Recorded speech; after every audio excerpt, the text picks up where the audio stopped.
What's up, Kings? It's your boy Chad from D Fun Simping, and today's video is going to be a good one. We're going to be diving into a video. I've only watched 1 minute of it to make sure it's somewhat good. I'm assuming this video is about a guy that dove into the RP and went too far, right? It's like a 14-minute special on CNN. It looks super interesting, so let's dive into it. But before we start, a couple of quick shameless self plugs. If you struggle from going from the DMs to the date, got a whole dope ass program, like an hour and a half worth of content for you. Check the link down in the description. But without further ado, let's jump into today's video. All right, check it out.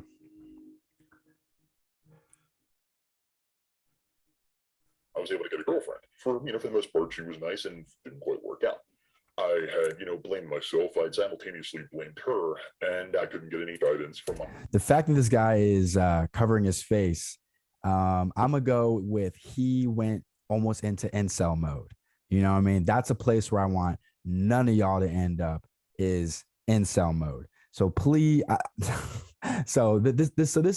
this is my guess as to what is happening. He is an incel, but let's continue. Or my family about this. And I Google, how do I get my girlfriend back? I was just, that distraught. That's how it starts. That's how it starts, man. You do a Google search and all of a sudden you just dive in deep. Guy with some relationship issues, but he entered a place, a frame of mind. He rejected what he was told about society. Facts. A lot of cults, they look for people who are in transitional periods of their lives. As soon as they see their vulnerability, they take it. A search for dating advice can spiral into political radicalization. Radicalization. You know what? Listen, I would say a very small amount go into political radicalization, but is it possible? Yeah. But to say you find dating advice and you go into this political radicalization it's kind of crazy. Was it just that you felt lonely or misunderstood? Combination of both. That was essentially like my gateway drug into the whole concept that feminism was my enemy. Feminism isn't the enemy, but what I don't like about feminism is it teaches women to be like men. Go out there and have sex like men. Go out there and work 50-hour work weeks like men. And it's just like, that's why I don't like it. It's making women into men. Like, as you now know, there's a massive shift between masculinity and femininity, where there's more women stepping into their masculine. Why? I'm about to say this new feminism. So what happened to him? Our world has become a chat room. I think in many ways we have become our avatars. We have become offline the people that we are online. The definition of truth is shifting. The internet is a gateway that allows us to choose which reality we want to live in. It was a sense of True. community, a sense of brotherhood. It fit into that loathing, that hate, that anger, and that. See, I never want you guys to get where he's going. Like, I can already, again, I only watched 1 minute. I watched probably up to about here, but the loathing and the hate and the anger, like, that's when you start going off the deep end, in my opinion. When you start having hate, anger, and depression, that's insane. No, depression, that's fine. But loathing and hate and anger, like, loathing is extreme hate. For those of you who don't know, loathe is extreme hatred. So if you have extreme hatred, that's wild. That is so wild. Frustration. Internet memes break through the screen. They draw people in with irreverence and irony. A lot of people will start being ironically racist before they start being really racist. This is a story of two realities. You take the blue pill, the story ends. You wake up in your bed and believe whatever you want. You take the red pill, you stay in Wonderland, and I show you how deep the rabbit hole goes. Let's go down the rabbit hole. Blue pill or red pill? It's a question made famous in the 90s movie, The Matrix, and it's never been more relevant. What does it mean to swallow the red pill? You pretty much accept this quote-unquote truth. That point of view was Quote unquote. Listen, are there some truths? Absolutely. But I don't think either side is the full truth.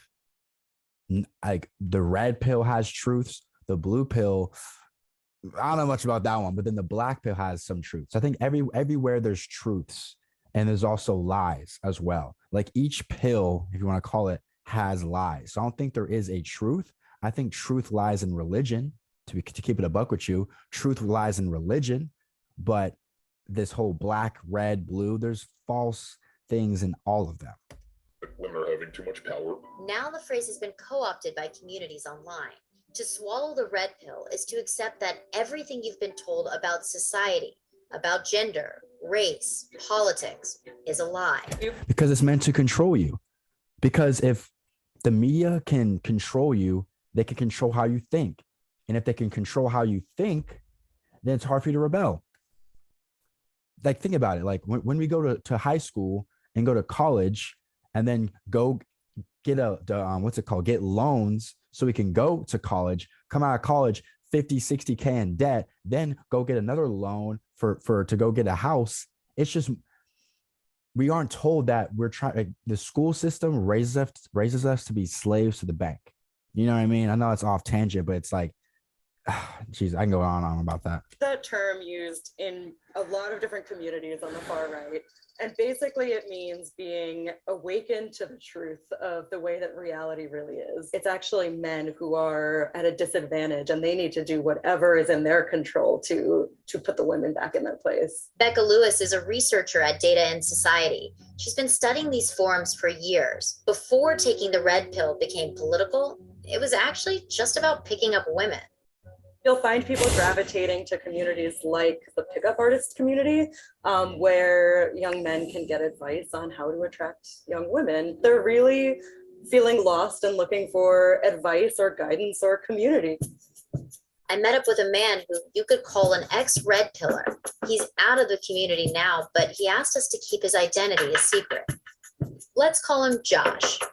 You know, as soon as I started to continuously not do so well with women, instead of thinking that it was me, I started to, in a way, blame them. That's when I first entered the world of the pickup artist. See, I was the opposite. I first was blaming them when I was a lot younger, because I was like, what? I'm this nice guy. I'm walking you to class. I'm buying you Starbucks. I'm giving you compliments. I'm taking you on dates.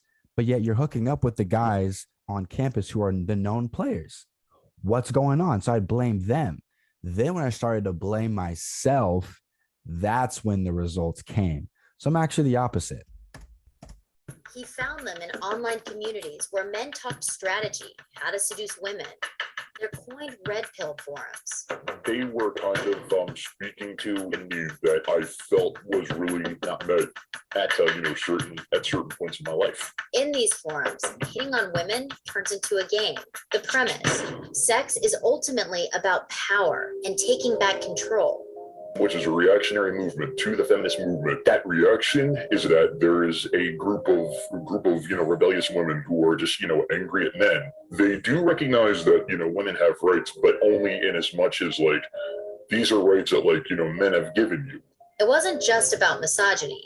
These forums became political.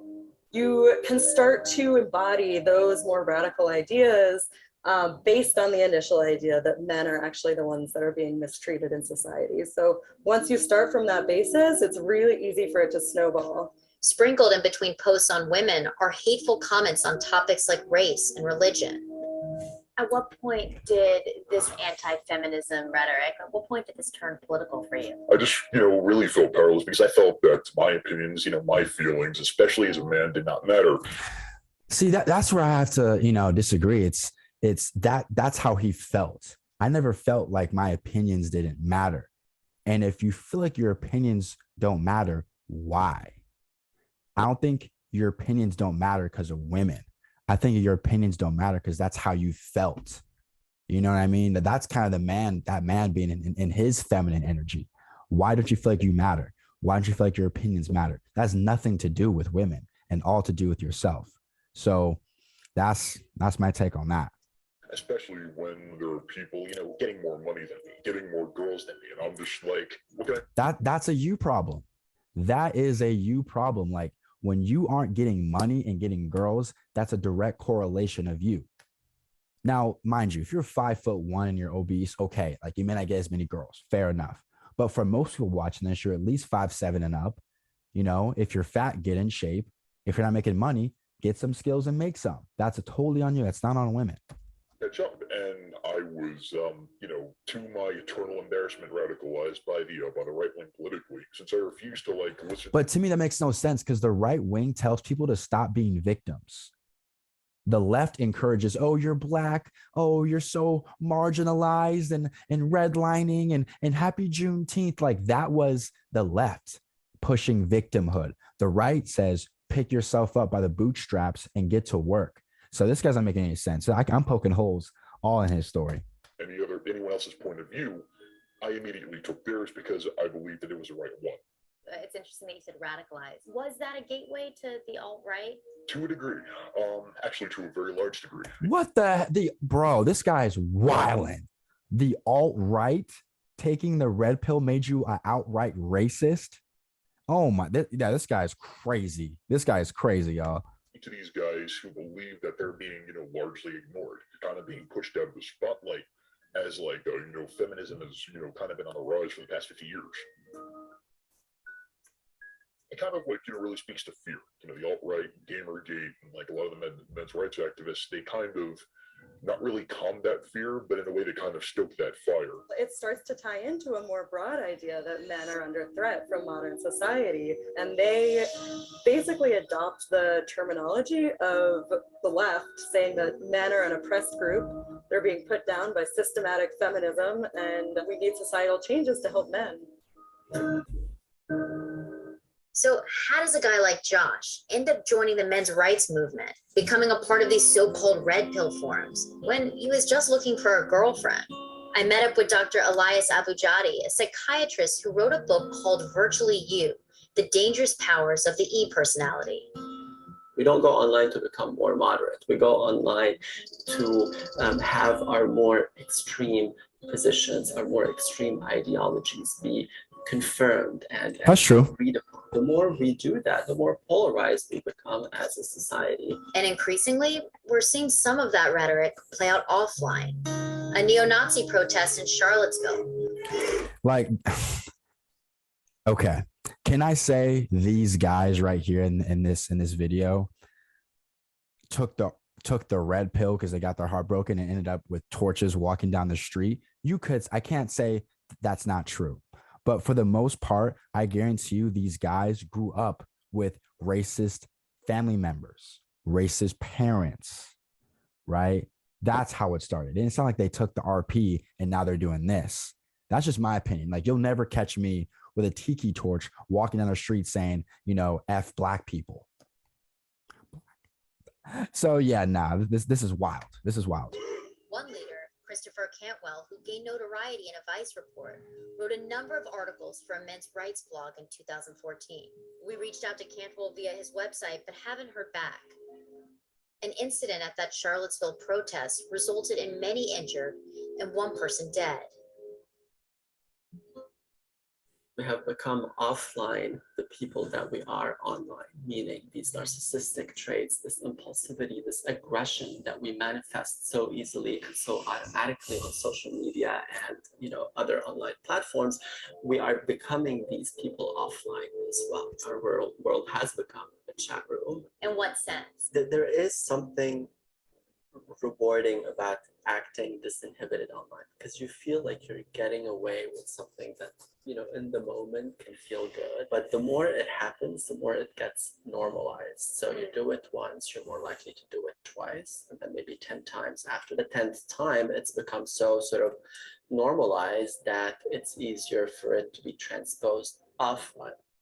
Red pill groups are scattered across the internet, but they were able to rally around a political mission in 2016. So there are people that focus on men's rights. There are people that focus on issues of white Americans.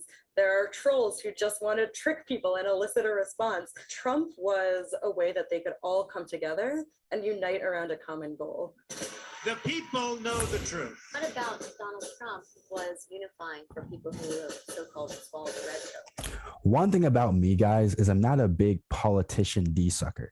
You're never going to see me on Instagram going, Ted Cruz, woohoo, Marco Rubio, woohoo.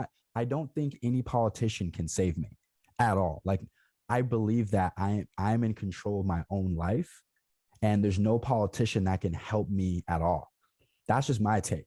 That's just my take. Yeah, presidents can help, yield taxes for the rich.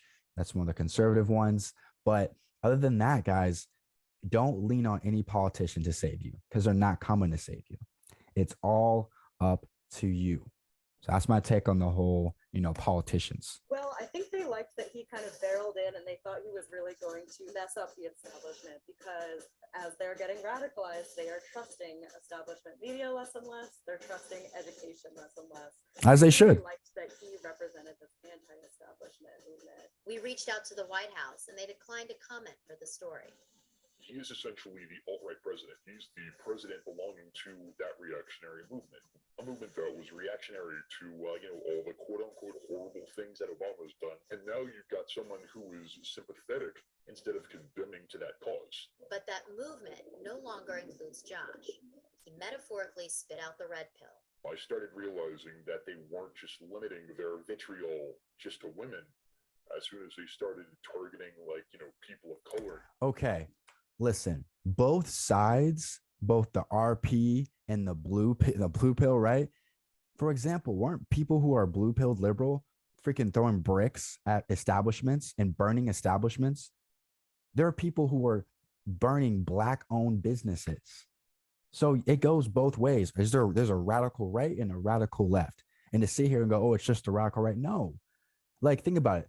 The conservative people, they did one horrific thing. They stormed the Capitol. That I do not condemn that. That is horrible. That's horrible, and I condemn that. Okay, I do. It's terrible. But then there's kids out here who are more liberal. No, do their thing, and they're freaking burning buildings down. Now, were all of them doing it? Hell no. But were some doing it? Yes. So there's radicalized people on both sides. It's not just one. Doing so rather harshly and egregiously, there was this very small voice in the back of my head saying, "Hey, idiot, wake up! They're talking about you." It's interesting you say, hey, they're talking about you. Right. I don't think our viewers know you're an African-American man. Yes, and proudly so. So how did that play out in these forums? There were a lot of other websites that would blame not only women but blaming Black men like myself. Was there ever a point where you heard some of this rhetoric and you believed it about yourself? I did, actually, to my eternal shame. Jesus Christ, man. Okay, it's making sense why he spit out the RP. He couldn't. That's just weird.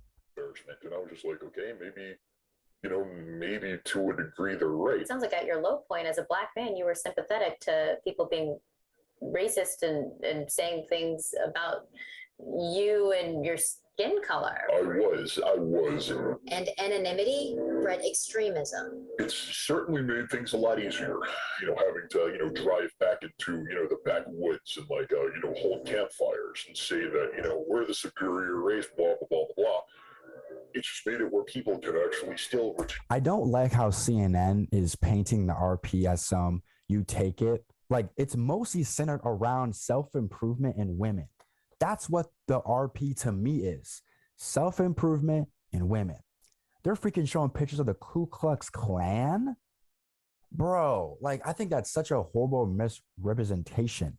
What they're doing is they're finding the most radical part of the RP and they're blasting that out. They're not talking about men taking it and self-improving. They're not showing it how men are changing their lives, getting in the gym, getting their muscles, getting their money.